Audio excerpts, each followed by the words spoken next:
Indonesia mengenalnya sebagai salah satu sastrawan terbesar sepanjang sejarah. Karyanya mengguncang pemikiran, menggugah kesadaran, dan menembus batas-batas waktu. Tapi Pramudia Anantatur bukan hanya sekedar penulis, ia adalah saksi zaman, seorang perlawanan hidup, dan suara yang berusaha dibungkam namun tak pernah benar-benar hilang. Dari balik jeruji besi hingga pengasingan yang kejam, dari pembakaran buku hingga larangan menulis, Pram tetap tegak berdiri. Dengan pena sebagai senjatanya, ia menulis sejarah yang tak diajarkan di sekolah, kisah yang tak ingin didengar oleh penguasa, dan kebenaran yang seringkali dianggap terlalu berbahaya. Ini adalah kisah tentang seorang pria yang melawan dengan kata-kata, seorang manusia yang menolak tunduk. Ini adalah kisah Pramudia Anantatur, pena yang melawan peluru.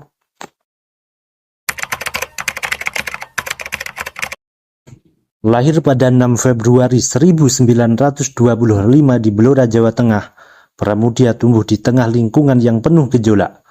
Ayahnya adalah seorang guru yang keras dan idealis, sementara ibunya adalah seorang wanita yang penuh dengan kasih sayang.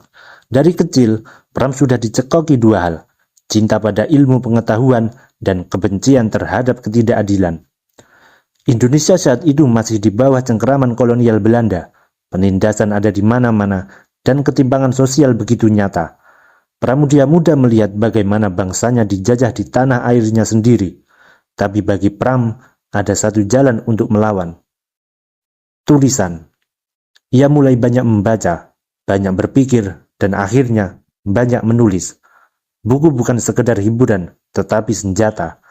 Kata-kata bukan sekedar untaian huruf, tetapi peluru yang bisa mengguncang dunia.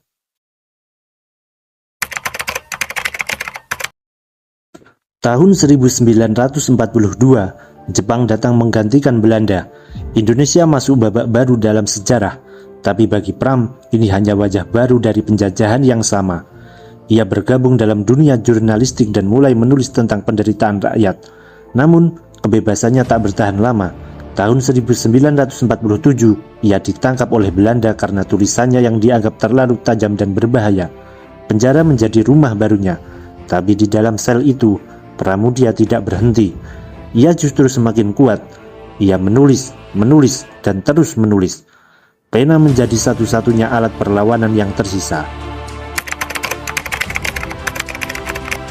Setelah Indonesia merdeka, Pram menjadi salah satu penulis paling berpengaruh di negeri ini.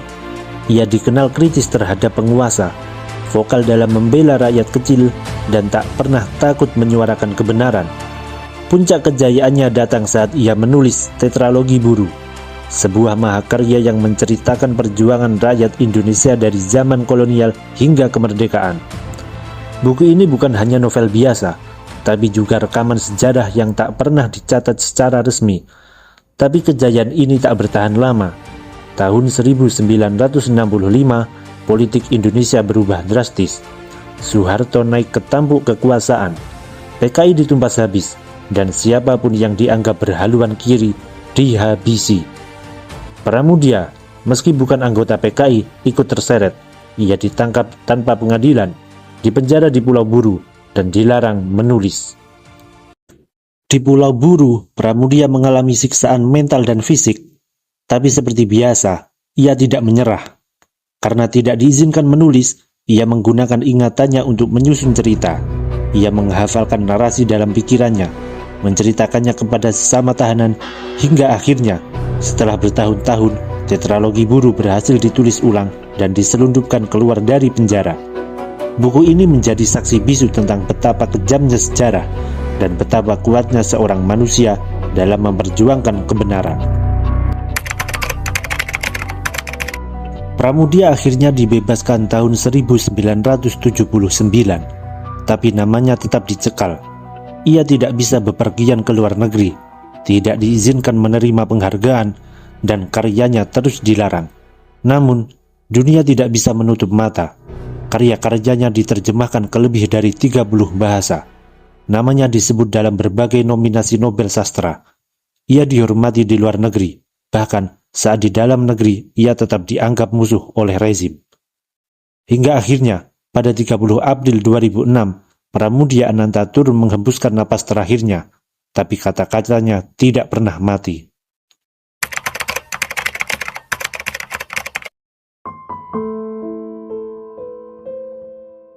Pramudia mungkin telah tiada, tapi suaranya masih terdengar.